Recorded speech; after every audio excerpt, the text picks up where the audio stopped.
kabajamtoota daawwattoota keenya akkuma beekamu kanaan dura keessumoota akka addunyaatti gurra gurguddaa qaban yookiis beekamtii qabanii baay'ee isaanii as istiidiyoo keenya kanatti finnee affeerree wajjin haasaa gochaa turuun keenya ni yaadatama. Arras keessumoota nama lama kan akka addunyaa kanaatti dhiibbaa guddaa uumanii miidiyaaleen akka Aljazeeraa, BBC fi miidiyaaleen gurguddoon addunyaa maqaa isaanii walakkaa fuudhaa jiru nama lama qabadhee dhiyaadheera. Isaanis of ibsuurraa eegalu amma kallattumaan gara isaaniitti isin dabarsaa.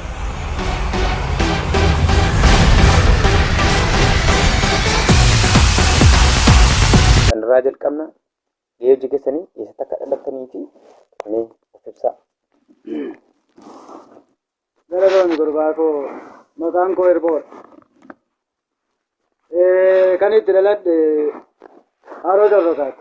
Beetuma Wallaggaana Haroo Corroqaa kanatti dhaladhe. Hirphoo jedhu. Hirphoo jedhanii nama moggaasan. Hirphoo jechuun gargaaraa jechuudha. Yoo inni hirphoodhuma yoo jettanii nan hawwaadha. Ani namuma gargaaraan dhaladhe malee gaheen hojii koo immoo dudduma lafaa nama deessina malee dudduma lafaa tattaraarreeti dudduma lafaa luqqifne. Maali dhuguma nu biratti guddaate maali? Akkasumatti gaheen hojiif kanu. Baay'ee namatti tola. Qonnaan bulaa baay'ee sadarkaa jireenyaa fooyya'aa raggaanidha isini. Isinoo mee ofii keessan ibsaa eessatti akka dhalattan daawwattoota keenyaaf.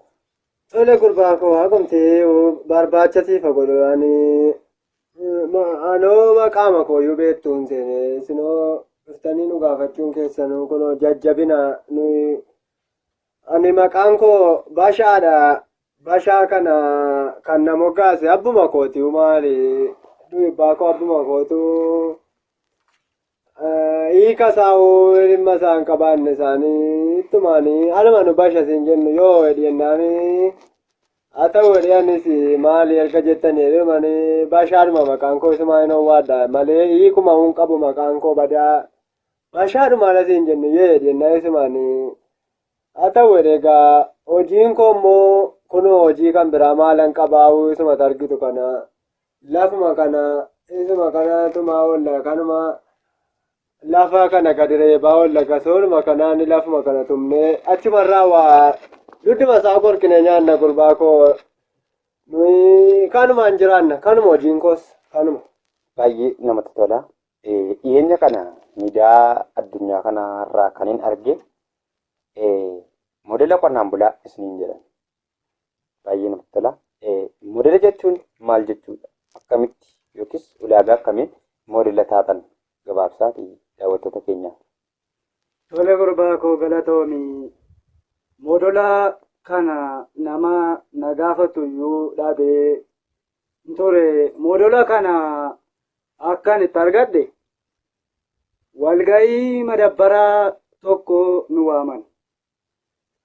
Yeroo kana xaa'oo isa jedhan yeroo kanaan liqii dhaa'uun naafa liqeessanidhe booddeettaaf jennaan warri kun jaarsi warri kun moodela ta'uu jedhanii isaan booddeettaafee fi moodela jedhanii nama moggaasan malee moodela jechuun kunoo kanuma. Baay'ee namatti tola. Moodela jechuun yommuu xaa'oo fudhachuudhaan warra booddeettaafantu moodela ta'ee jennaan isinis yookaan moodela taatan jechuudha. Baay'ee namatti tola. Waan isaan jedhan irratti wanta dabalataan laattan yoo qabaattan akkasumas jireenya keessan warra moodela hin taane irraa maaltu adda godha? Mooyaa mucaanana moodela kanaan galee gaafa sana iyyuu nan dhaqe qabalee makana durii qabaleen amma ganda'edha. Duri nuyi qabaleen nanu. Egaa ganda'edha nuyi. Achi dhaqeeni ani walgahiitu jira kottaan hun jennaani hojima koo dhiiseen dhaqe gaafan achi dhaqu ani sangaa kanan qaba horii kanan qaba alla sana numani hojjetadha numan qotadha uuti du'i baakoo qabeenyi kun jira mana keessa homaan jedhu manni koo ulfaataadha. Amma achi dhaqee sangoota na jalaa dhukkubaa jedheen himadhe Innaan meeqa qabdu jedhan. Innaan amman qabu baakoo gara cimdii 4-5 hundaati ittan hime. Ati modola kanaan jedhan. Maali modola amma inni jedhan. Modola taateettaa galii naan jedhan. Gaafan galee ijoolleen koo gara barumsa qubee kana qabu deemaniiru barumsaan iyyuu. Galeen ijoollee modolaan ta'een jedheen. Obolongaataa moo naan jedhan. Maa inni obolongaataan immoo jedheen. Innaan modolaa obolongaataatu jira barumsa keenya keessaa jedhan. Innaan obolongaataan taane modolooman ta'ee itti mee akka ittiin kunoo maqaa kanas argadhe. Jireenyi keessa durii moo sammaa wayya isette mooyi.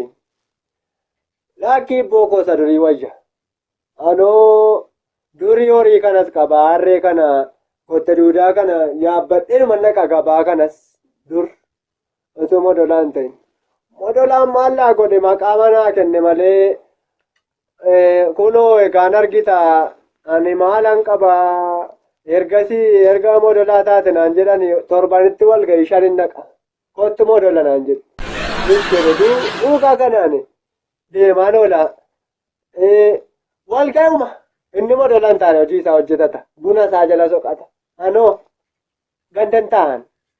Akkuma nama firooma mana namaa dhaqee torbee 2-3 achi galu anoo ganduman ta'a wal ga'ii mana achi ta'a. Jireenyi koosa durii wayya. Ati mana ana gubdee langaluu. Ati modola taate wal ga'ii dhatta'etti. Ollaan koon hojjetata. An wal ga'iin ta'a. Jireenyi kooyi kunoo akkuma argitu kana. Isa durii naa wayyu. Maal jireenya maal na gaafatta kunoo waan uffatu argitu godooyye sitti galuu. Boochana qabaadha waa'ee kanaa sitti haasa'u. Manni uffatin uffatu kunoo godooyye sitti galuu fakkaata. Boochana qabaadha kana sitti himu. Kana jireenyi kosuma argitu kana. Baay'ee namatti tola. Isin hoo mee jireenya keessan warra moodela hin taane irraa maaltu adda godhaa? Maaliin garaagarummaa qabdu? Isaan moo isintu caalu? Maaloo gurbaa koo maaluma na gaafatta. Durii baakoo maal duri maaliin ta'e. Durii lafa kana sanyii kana inuman qotadha. Taa'oo madabbaraa jedhan kanas itti naquu hambaadheewu inuman qotadha. Amma barreen gaddaa waanan ittiin madabbaraa bitu dhabee sanyii bitu dhabee lafi koo lafa ba'e. Ani modola maaliin ta'a? Anoo dhugumaayyuu modolumaan ta'ee ani kan galle malee jireenya koosa durii wayya. Malee amma egaa liqeeffadhee barreen gaddaa waan qonnaan qonnee fi baankii siinqoo isa jedhan kanaa dhaqee gaafa liqeeffadhu isaan immoo amma barannatti siiqaa jiru. Malee jireenya koosa durii wayya. Maal kunoo akka namaa kafaan itti na uffannaa na coreeffadha. Baay'ee gaariidha. Asin deebi'aa obbo Bashaannaan jettan maqaa keessanii. Mee obbo Bashaan? Sadarkaa jireenyaa har'a jirtan kanarra akka keessanii tumsi mootummaa jijjiiramaa akkam ture maal dhaamuu fi barbaaddu? Gabaabsaatii daawwattoota keenyaa. Egaani waan an sitti maddu egaani. Isa dhugaasi. Egaa anoo gamaalan godha jireenyi kosuma durii naa wayyaa. Modola lami ta'e moo modola hin ta'inaan jedhan. Modola hin ta'inaan. Isa miidiyaadha. Sirriin gabaabsaa waama biraa jedhama. Egaa kanuma hin jedhu. Mee hirphoo gaafadhu isa meem isa wajjin ani tosha isaatiin harkaa dhoratee hin beeku malee ani inni dhumtamatu mana narraa achi butee jaarrate naa wayya. Mee obbo Hirphoo haaluma uffataanis isaan kanarra baay'ee moodela natti fakkaattu. Kana mootummaan akkamitti moodela akka isaan isin godhannaaf hin galle sooraa keessan ilaalanii moodela isin godhannaa ta'u waan hin beeku hin qabu garuu mee akkaataan jireenya mana keessanii maal fakkaataa? Bakka horiin bultu kana fa'aa bakka ciisichaa kana kophaatti qabdu moo akkam erga moodela taatanii maal fooyyeensaa argisiisaa jirtu? Duri gurbaa koo utuu modolaan ta'inii horiin gaadaatti galti.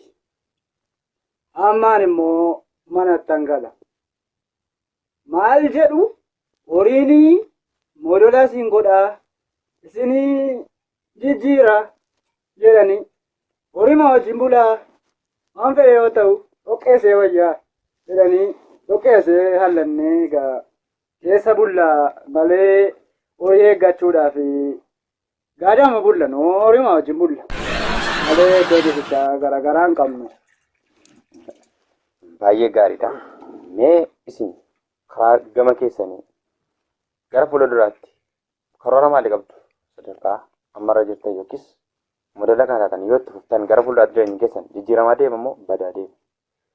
Ani egaa karoorri hin qabu. Karoora maalii hin qaba? Lafuma kanan qota, isuma kanan qota, isuma kanan gasoo okoon gaashaan bitadheen isaan hojjedhaan. Modeelaan ta'u. Modeelaan ta'u, modeela abbaa barbaadan taasisanii hanqaan qonnuma koon qota. Waan biraatiin hojjedhu qonnuma koon qota. Modeela immoo hin ta'u. Har'aa kaasee kan isin itti naantan modeelumaan ta'uu jechuun barbaada. Erga moodula taatanii beekamtis haa ta'u badhaasa mootummaan kun isiniif laatee jira. Yoo hin jiru ta'e immoo maaliif jettanii yaaddu? Gabaabsaati. Maa jettee? Badhaasa yookiis beekamtii mootummaan kun isiniif laate erga moodula taatanii jira. Yoo hin jiru ta'e immoo maaliif jettanii yaaddu? Badhaasi jira uuti. Baakoo jira. Badhaasiin fudhee goba. Timboonaan isa. Baay'ee nama aarsa. Mee haala siyaasaa. Agobora malee waan tokko waan fudhee hin qabu. Maalan godha agobora ma. Ilaamee isa malee waan fudhee tokko hin jiru. Mee hirphoon gaafa. Haala siyaasa biyya keenyaa kana mee akkamitti ilaaltu isin? Haalli siyaasa biyya keenyaa kun eessaa garamitti deema? Maal ta'uu qaba jettanii yaaddu? Gabaabsaati waan nama sitti dhagahame gara xumuraatti deemaa jirra waan ta'eef lafa nuuf kaa'ame. Haalli siyaasaa gurbaa koo waan gaafate. Aratee godara sana nuu kennanii isin bushine. Aratee ima nu bush ka jiru ima bulla noo. Bulla godara keenya fudhannee ima bulla. Baay'ee namatti tola. Sadarkaa jireenya irra geessan kanaaf tumsi mootummaa jijjiiramaa akkam ture? Maal laamuuf barbaaddu? Haaloo maal dubbatta waa'ee tumsa isaanii moo tumsaniiru? Ati isin agartan gubbaa sana teessu beekan. Godinaan mee nu tumsaniiru. Sii gadhau maali? Walitti deebitanii fi duukaan dubbattan malee nu tumsaniiru. Gaashii nu tumsan. Isaan eebbisu malee. Akka kanatti akkuma nuyi sangaa keenya lanni qonnaa didu tumsi nu gargaarree jennu sanatti. Sangaan ciisu sanatti. Akka sanatti nu tumsan. Carraa xumuraan asummaan isin ilaachuu barbaadu. Mee dargaggoonni keenya kuni hojiitti akka bobba'aniif mootummaan yeroo ammaa kana hojii uumeef qaba moo hojii dhabdummaa armaan jiraatu akka qonnaan bulaa moodela tokkotti maal qeeqxu gama kanaan? Egaa ani laamee nan argaalani walgahii kana deemu. Akki ibbaa koole dargaggoo kana utuumee waan keessi dhossan jiraannaan mee manuma wayii akkuma isaan walitti qabanii mana tokko keessa kaa'an sanatti mana ofii keessa keeyatanii malee gaditti baasuun sirrii miti. Amma isaan arginaanii akkuma sana manuma tokko keessa kaa'anii taa'u dargaggoon dhokatan. Baay'ee namatti tola. Dhaamsa waliigalaa yoo qabaattan dhaamsa waliigalaa nuuf dhaamtanii gara xumuruutti deemna waan ta'eef dhaamsa waliigalaa daawwattoota keenyaaf. Ilaamee dhaamsaan qabu. Warri baankii soonqee warri soonqaa isaan hojjetan nuufa kennan liqii nuufa kennan. Nuyi immoo warra hojjetaa mootummaa warra hojjetaa xaa'oo warra hojjetaa mootummaa dhufanii lafa kana qotanii haalli qaala'insaa ulfaateera. Dadhabameera nurkaa ba'eera. Xaafiin isuma sana ta'eera. Boqqolloon isuma sana ta'eera. Kanaafuu warri mootummaa suni dhufanii amoosomsanii lafa kana nu gargaaranii malee warri hojjetaa sun immoo isaan hataan nuuf isaan nuuf liqeessa hin oolchu boko hataan. Baay'ee namatti tola. Mootummaan keenya gama qonnaa ammayyeessuun yookaas sadarkaa qonnaan bulaa guddisuudhaan hojii inni hojjechaa jiru asumaan waan isin argaa jirtanidha. Kana arguu caalaa wanti nama gammachiisu hin jiru. Qonnaan bulaan keenya jijjiiramanii bifa akkasii miidiyaa irratti dhiyaachuu arguu caalaa wanti nama gammachiisu hin jiru. Kabajamtoota daawwattoota keenya turtii qonnaan bultoota moodela ta'an kana lamaan waliin goone asuma irratti goolabna. Yeroo biraa keessumaa biraan amma dhiyaannu turtii gaarii.